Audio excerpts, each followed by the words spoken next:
Betul. Mendoakan orang tua nggak boleh, ngaji di makam nggak boleh, sholawat nggak boleh, ya maulid tahlilan nggak boleh. Itu adalah orang-orang dungu yang berkedok jubah. Masya warahmatullahi wabarakatuh.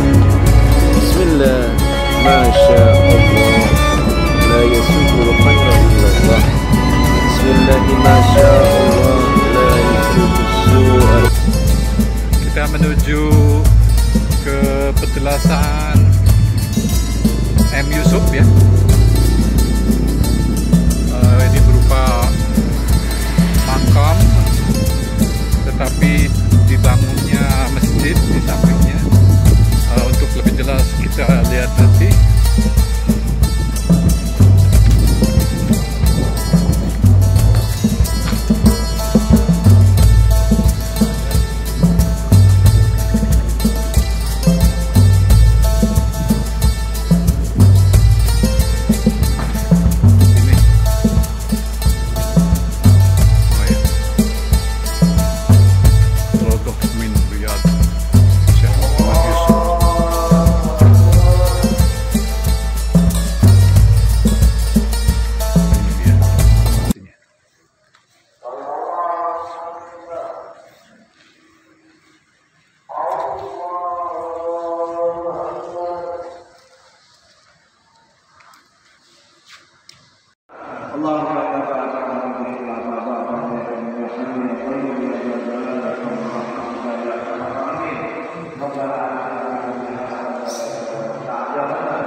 Oh, ini makam utamanya ya.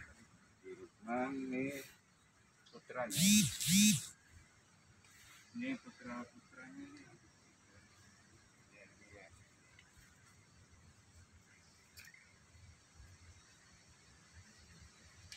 Sini.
fil akhirati hasanatan wa qina adzaban nar.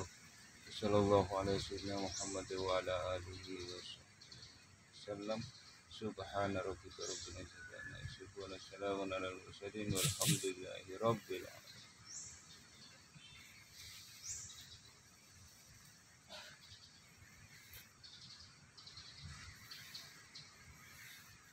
Ya, demikian kita berziarah kepada makom Syekh Muhammad Yusuf yang berada di kota Depok. Ini makomnya sekarang berada di tengah-tengah rumah elit ya, Pesona Kayangan. Ya, alhamdulillah UJN TV bisa hadir, bisa berziarah di makomnya. Karena makom Syekh Muhammad Yusuf ini tidak perlu kita lupakan, jangan kita lupakan, karena beliau adalah salah satu tokoh penyebar Islam di Depok khususnya dan Nusantara pada umumnya. Kurang lebihnya begitu ya. Kita jumpa dengan cicitnya Muhammad Fahrudin. Yuk kita ke cicitnya untuk mencari tahu siapa yang sebenarnya Syekh Muhammad Yusuf. Demikian. Alhamdulillah pada hari ini, hari Kamis malam Jumat nanti, ini adalah detik-detik malam Sayyidul Ayam ya Kiai ya. Kita UJN TV bisa berziarah ke makom daripada tokoh ulama kita waliullah Syekh Muhammad Yusuf yang berada di kota Depok. Dan kebetulan untuk mengetahui lebih jauh Syekh Muhammad Yusuf, kita dengari daripada penjelasan dari cicitnya yang bernama Kiai Fahrudin. Silahkan Kiai Muhammad Yusuf. Assalamualaikum. Jadi Syekh Muhammad Yusuf ini itu adalah salah satu daripada pituang pitulung. Jadi pituang pitulung itu pitung. Jadi pitung itu kan ismul laqab, bukan ismul hakiki. Jadi nama julukan, bukan nama yang sesungguhnya. Karena itu nama untuk sebuah kelompok. Jadi pitung dari kalimat pituang pitulung. Pitu itu 7, wang itu buana hiang, leluhurnya bumi. Manusia, kalau bahasa Jawanya wong. Jadi wong itu dari wang. Wang itu adalah buana hiang, leluhur bumi, yaitu manusia, disebutkan kepada Nabi Adam alaihissalam. Jadi pituang 7 manusia, pitulung yang suka menolong. Masya Allah. Nah, jadi beliau ini adalah pitung generasi pertama dan beliau murid langsung daripada Haji Naipin. Makanya istri beliau itu ada Hajah Aisyah binti Jian. Jian ini Haji Naipin. Disilokakan karena memang beliau itu dulu kenapa ini disandikan atau disilokakan atau dimazazkan nama beliau dari Haji Naipin menjadi Jian. Karena memang punya pengalaman pahit ketika Syekh Yusuf ini tidak bisa ditangkap oleh Belanda.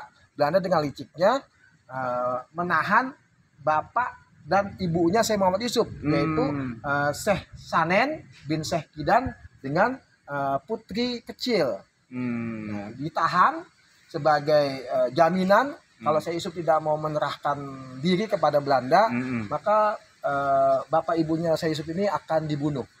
Karena beliau ini orang yang berbakti kepada orang tua, ya, seorang anak yang berbakti kepada orang tua, beliau menyerahkan diri kepada Belanda.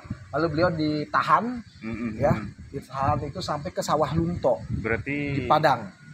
Syekh Muhammad Yusuf sebagai jaminan untuk orang tuanya juga ya? Iya, kalau beliau tidak menyerahkan diri ke Belanda, maka orang tuanya akan dibunuh oleh Belanda. Masya Allah, luar biasa. Ya kan nggak mau dong, kita sebagai anak mana mau bapak ibu kita dibunuh kalau kita tidak menyerahkan diri. Ya belum menyerahkan diri, makanya beliau berhasil ditangkap oleh Belanda. Sebetulnya bukan ditangkap, menyerahkan diri kepada Belanda, tapi dengan catatan bapak ibunya dilepaskan sebagai tanda bukti cinta, bakti kepada orang tua. Ya, Birrul walidain. Nah, beliau ini adalah yang memimpin pasukan Hizbullah untuk membumi hanguskan Batalan 10 Lapangan Banteng, Jakarta. Itu markas Belanda di Batavia. Jadi Batavia itu kan nama Belanda yang buat, nama aslinya adalah Sunda Kelapa. Nah, ketika Belanda ini menguasai Nusantara, lalu banyak nama-nama yang diganti oleh Belanda. Iya. Sunda Kelapa menjadi Batavia. Maluku menjadi Ambon.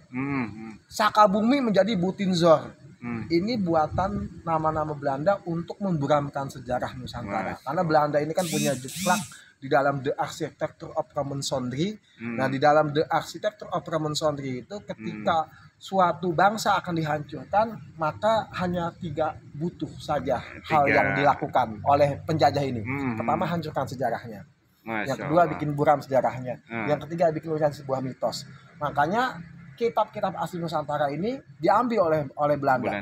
Pertama, kitab Ada Makna, kitab Kitab Sara, kitab Nagara Kertagama, kitab Wangsakerta, kitab Sundayana, ya, terus tembang Jawa asli, tembang Kidung Sundayana. Itu aslinya diambil, lalu dia buramkan dia dengan bikin The Story of Japa yang dibuat oleh Sir Thomas Raffles, gubernur Hindia Belanda. Dan rangka apa? Memburamkan sejarah Nusantara. Setelah buram, makanya banyak dia buat kisah-kisah palsu di Nusantara ini. Ini kerjaannya ahli sandi Belanda namanya Helbert de Geer. Nah, Helbert de Geer ini dia banyak membuat kidung-kidung Sundayana palsu, tembang-tembang Jawa palsu. Dan rangka apa? Pertama, memberamkan sejarah, kedua mengadu domba, karena politik Belanda ini kan politik adu domba.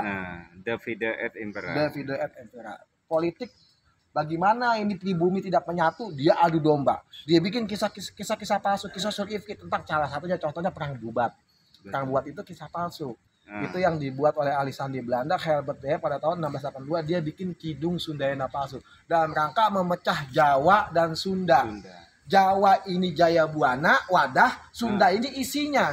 Sama aja kayak handphone. Handphone ini dipisah sama kuota, sama pulsa, nggak kepake.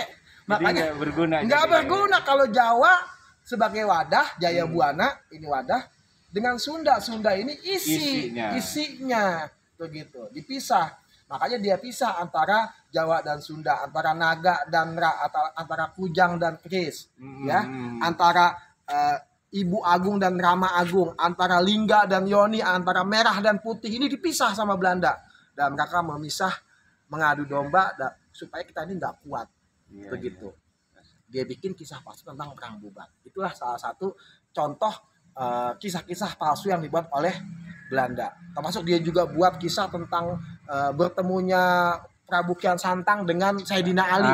Itu juga kisah surifki. Padahal yang ketemu Sayyidina Ali itu bukan Raden Kian Santang, putra Sri Baduga Maharaja Ratu Haji Pakuan Pajajaran Prabu Jaya Diwata Sangki Pemana Rasa Syekh Haji Wali Sakti Kudratullah Prabu Siliwangi. Tetapi yang ketemu Sayyidina Ali adalah Rakian Sancang, putra Sri Baduga Prabu Kertawarman bin Prabu Suryawarman, Raja Tarumanega ke-8. Karena menurut teori paruh waktu, kalau Prabu Kian Santang dengan Sayyidina Ali ini terpaut 7 abad. Sayyidina Ali abad ke-7, Prabu Kian Santang abad ke-14. Beda 7 abad. Tapi kalau Rakian Sancang dengan Sayyidina Ali ini satu fase, satu waktu. Satu dekade. Karena Rakian Sancang lahir pada tahun 591 Masehi. Sayyidina Ali lahir pada tahun 599 Masehi. Lebih tua Rakian Sancang 8 tahun. Dengan Sayyidina Ali. Begitu juga Rasulullah dengan orang tuanya Rakian Sancang, yaitu Sri Baduga Maharaja Prabu Kertawarman, Raja Tarumanega ke-8. Prabu Kertawarman lahir pada tahun 561 Masehi. Nabi Muhammad SAW lahir pada tahun 571 Masehi. Bareng ya? Jadi beda 10 tahun. Duluan Prabu Kertawarman lahir di dunia. Lahir di dunia ya. Lahir catatan lahir di dunia. Ulida di dunia, bukannya Nur Muhammadnya. Jadi jasadnya ya. Jasad fisik di dunia itu 10 tahun duluan Prabu Kertawarman. Begitu. Tapi kalau menurut Nur Nabi Muhammad, ya semua alam ini diciptakan dari Nur Nabi Muhammad. Begitu. Ini terkait dengan ini, Kiai. Syekh Muhammad Yusuf ini napak tilasnya apa hanya di Depok apa Jadi beliau ini bukan hanya di Depok. Ya karena beliau ini sebagai pejuang, beliau juga kan berguru kepada Syekh Nawawi Al-Bantani, ke Syekh Muhyiddin Bangun Satija Singa. Nah, jadi ilmu-ilmu akademisi tentang ilmu agama, ilmu fikih, ilmu tasawuf, ya, ilmu mantik, ilmu balaghah, ilmu nahu, ilmu sorof, itu berguru kepada Syekh Nawawi Al-Bantani ketika Syekh Nawawi belum berhijrah ke Hijaz. Tapi kalau untuk kanuragan, ya, beliau berguru kepada Syekh Muhyiddin Bangun Satija Singa. Nah, Syekh Muhyiddin Bangun Satija Singa ini berguru kepada Syekh Abdul Muhyi Pamijahan. Syekh Abdul Pamijahan berguru kepada Syekh Abdul Rauf Al-Baghdadi yang hijrah ke Singkil menjadi Syekh Abdul Rauf As-Singkili. Syekh Abdul Rauf As-Singkili atau Syekh Abdul Rauf Al-Baghdadi itu berguru kepada ayah beliau, yaitu Syekh Abdul Jabbar Al-Baghdadi. Syekh Abdul Jabbar Al-Baghdadi itu berguru kepada ayah beliau, yaitu Sultanul Aulia, Syekh Muhyiddin Abdul Qadir Jailani Al-Baghdadi. Sultanul Aulia Syekh Muhyiddin Abdul Qadir Jailani Al-Baghdadi ini berguru kepada Qutbul Jalaliyah. Qutbul Jalaliyah ini pentaski derajat kewalian. Sampean luar biasa. Beliau itu adalah Syekh Sanusi Samarkandi Al-Jawi Gua Mujarab. Siapa ini Syekh Sanusi Samarkandi Al-Jawi Gua Mujarab? Beliau adalah Mahaguru Nur Sari Samarang Sang Hyang Ismaya, putra Mahaguru Rasi Ratu Galuh Purwa, putra Mahaguru Rasi Pupun Galuh Hyang Agung. Balia bin Mulkan bin Nuh alaihissalam, atau Nabi Khidir alaihissalam bin Nabi Sam alaihissalam bin Nabi Nuh alaihissalam. Beliau itu setelah Nabi Muhammad lahir, yang tadinya beliau ini nabi, lalu beliau menjadi Qutbul Jalaliyah, pentaski derajat kewalian. Kenapa? Karena memang Allah sudah menitipkan kepada Syekh Sanusi ini ainul hayat, air kehidupan. Makanya Nabi Khidir ini kan abadi hidupnya karena punya tugas. Nggak tahu salah satu tugasnya adalah sebagai Qutbul Jalaliyah, pentaski derajat kewalian. Jadi semua wali-wali di dunia itu ditaski oleh Nabi Khidir alaihissalam. Makanya si Abdul Qadir Jailani itu 11 tahun di Nusantara, 7 tahun di Tatar Sunda, 4 tahun di Jawa. 7 tahun beliau ini belajar, 4 tahun mengabdi. Makanya ada perintah dari Syekh Abdul Qadir Jailani untuk mencari goa Saparwadi yang dulu pernah beliau pakai untuk tapakur kepada Allah dalam waktu 41 hari 40 malam. Perintah itu diperintahkan kepada Syekh Abdul Jabbar Al-Baghdadi, putra beliau. Syekh Abdul Jabbar memerintahkan lagi ke putranya beliau, yaitu Syekh Abdul Rauf As-Singkili. Syekh Abdul Rauf As-Singkili ini aslinya dari Baghdad. Nama aslinya Syekh Abdul Rauf Al-Baghdadi. Syekh Abdul Rauf Al-Baghdadi atau Syekh Abdul Rauf As-Singkili yang karena hijrah ke Singkil mewasiatkan wasiat ini jadi estafet nih kepada muridnya beliau, yaitu Syekh Abdul Muhyi Pamijahan. Alhamdulillah bibarokati ilmunya Syekh Abdul Qadir Jailani dan semua wali-wali Allah, dan juga diberkati nur cahaya ilmu atau nurullahnya dari Syekh Sanusi Samarkandi Al-Jawi Mujarab, gua ini diketemukan oleh Syekh Abdul Muhyi Pamijahan. Berarti ada kaitannya dengan gua di Pamijahan nggak? Iya, di situ di gua situ ada 3 gua. Pertama gua Saparwadi, ini tempat tapakurnya Syekh Muhyiddin Abdul Qadir Jailani Al-Baghdadi, Sultanul Aulia. Jadi apa bedanya Sultanul Aulia dengan Qutbul Jalaliyah? Kalau Qutbul Jalaliyah tidak pernah tergantikan karena beliau sebagai pentaski derajat kewalian. Tapi kalau Sultanul Aulia ini per 200 tahun. Masa periodenya. Jadi satu Sultanul Aulia beliau punya masa bakti, ya kalau dalam hati disebutnya punya masa bakti 200 tahun. Nah, dalam waktu 200 tahun ini beliau membawai 124.000 wali. Masya Allah. Jadi satu Sultanul Aulia dalam durasi 200 tahun itu membawai 124.000 wali. Berarti sama dengan jumlahnya Nabi. Kalau jumlah Nabi itu kan setak di 124.000 Nabi. Iya. Rasul 313 Rasul. Iya. Tapi ini kan setak udah. Tapi kalau wali per 200 tahun jumlah wali ada 124.000 wali. Tetap ya, jumlahnya tetap. Enggak, dia per 200 tahun ini terus kayak misalnya Syekh Abdul Muhyi Pamijahan ketika menjadi Sultanul Aulia pada tahun 1650, selesai 1850, beliau ini Syekh Abdul Muhyi Pamijahan membawai 124.000 wali. Nah, sebelumnya beliau ya sebelum Syekh Abdul Muhyi Pamijahan, Sultanul Aulia adalah yang disebut oleh Sri Baduga Maharaja Ratu Haji Pakuan Pajajaran Prabu Jayadiwata Sangki Pamarakasa Syekh Haji Wali Sakti Kudratullah Prabu Siliwangi. Masya Allah. Makanya beliau punya anak wali, Prabu Kian Santang, punya cucu wali, Iya. Raden Syarif Hidayatullah, punya cicit wali Sultan Hasanuddin Al-Bantani, ya, punya canggah wali lagi Syekh Maulana Yusuf, sampai ke Syekh Maulana Mansur. Itu wali-wali, kenapa? Karena beliau ini adalah Sultanul Aulia pada tahun 1450. Nah sekarang ini dari 1850 sampai nanti 2050 Sultanul Aulianya adalah Syekh Nawawi Al-Bantani. Nah beliau membawai sama 124.000 wali. Makanya wali-wali itu tersebar di seluruh dunia sebanyak 124.000 wali.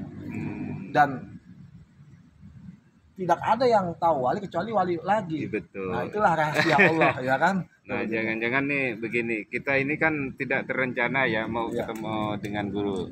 Cuman niatnya kita ziarah ke makam Syekh Muhammad Yusuf. Kita sholat di sini sekalian sholat. Rupanya kita biqadratillah kita jumpa dengan cucunya. Cicitnya. Jangan-jangan ini yang tidak tergantikan yang 124 itu. Ya. Bisa aja. Belum. Karena kalau saya dapat gambaran yang namanya wali itu di taskih di usia 50. Nah, Kiai berapa sekarang saya umurnya? baru 46. Ya, tinggal 4. 75 ya, 46 jangan 47 baru 47. Ya, tinggal 3 tahun lah. Insya Allah. Jadi kenapa kalau wali itu di taskih di usia 50? Karena zamannya beda dengan zaman Nabi. Iya. Kalau Rasul itu ditaskih di usia 40, Nabi di usia 25, ya. Kalau Nabi usia 25, ya, diiklannya 40. Kalau Rasul di usia 40, tapi kalau wali di usia 50. Lebih tua ya. Kenapa? Karena alamnya beda. Iya. Ya kan kalau saat ini udah setelah Nabi wafat ini kan alamnya sudah beda. Iya betul. Ya kan, jadi kemaksiatan lebih mudah dibanding zaman dulu. Generasi juga beda ya. Generasinya beda. Terus terakhir ini Kiai, harapan Kiai selaku cicit dari Syekh Muhammad Yusuf, ya tentunya murid daripada Syekh Muhammad Yusuf cukup banyak saya rasa. Generasi-generasinya sampai saat ini gitu ya. Paling tidak yang tidak tahu makomnya Syekh Muhammad Yusuf dengan adanya begini nih mengetahui bahwa dulu bapaknya berguru sama ini. Cucu-cucunya juga sekarang yang murid-muridnya Syekh Muhammad Yusuf kan banyak nggak tahu ya Kiai ya. Mungkin harapan terakhir Kiai sebagai cicit daripada Syekh Muhammad Yusuf kira-kira gimana? Ya pertama harapan saya yang penting jangan lupa dengan sejarah. Iya. Ya, karena tidak ada saat ini kalau tidak ada masa lalu. Betul. Karena itu. Kedua, ya kita juga kalau bisa berbakti kepada leluhur kita. Kenapa? Karena konsepnya itu kan ridhollahi ridho walidaini wa sulullahi ridho walidaini. Allah tidak akan ridho kalau orang tua kita yaitu leluhur kita tidak ridho. Tapi Allah juga akan murka kalau leluhur kita itu murka. Betul. Makanya ridhonya Allah dan murkanya Allah tergantung leluhur kita nih, orang tua kita. Betul. Kalau orang tua kita ini ridho, Allah ridho. Kalau orang tua kita murka, Allah ini murka. Makanya bagaimana cara kita mencari ridhonya orang tua kita nih sebagai leluhur kita? Ya minimal kita mendoakan. Kita mendoakan, kita berbakti, lalu kita mengikuti perjuangan beliau. Betul. Begitu. Jangan kita nggak mau mendoakan, mau bacain apa-apa aja katanya bid'ah. Ya Allah subhanahu, terlalu bodoh itu manusia bilang tawasul kepada orang tua itu bid'ah. Itu otaknya Zionis dipindahin ke otak dia. Betul. Hanya orang yang lebih bodoh dibanding Zionis yang bisa dibodoh-bodohin orang Zionis. Jadi itu pesan saya. Jangan sampai kita dibodoh-bodohin oleh orang antek-antek Zionis, karena antek-antek Zionis itu menjauhkan ajaran Islam dari sesungguhnya. Betul. Mendoakan orang tua nggak boleh, ngaji di makam nggak boleh, sholawat nggak boleh, ya maulid tahlilan nggak boleh. Itu adalah orang-orang dungu yang berkedok jubah. Masya Allah. Begitu. Kalau bahasa ininya ya serigala berbulu domba. Kalau ini bukan serigala berbulu domba. Serigala bukan berbulu domba, berbulu onta, lebih bahaya kan? Masya kita lihat onta karena taunya serigala. Itu yang lebih bahaya. Ya mungkin itu ya cukup banyak pengetahuan yang kita dapat minimal daripada pertemuan ini kita bisa menambah ilmu pengetahuan kita, dan pesannya jangan sampai lupa sejarah, dan ingat leluhur kita, bapak ibu kita, minimal kita berbakti dengan cara yang paling gampang itu mendoakan beliau-beliau yang berjasa terhadap negeri ini, terutama yang di Kota Depok. Jangan lupa subscribe di UJN TV. Semoga bermanfaat untuk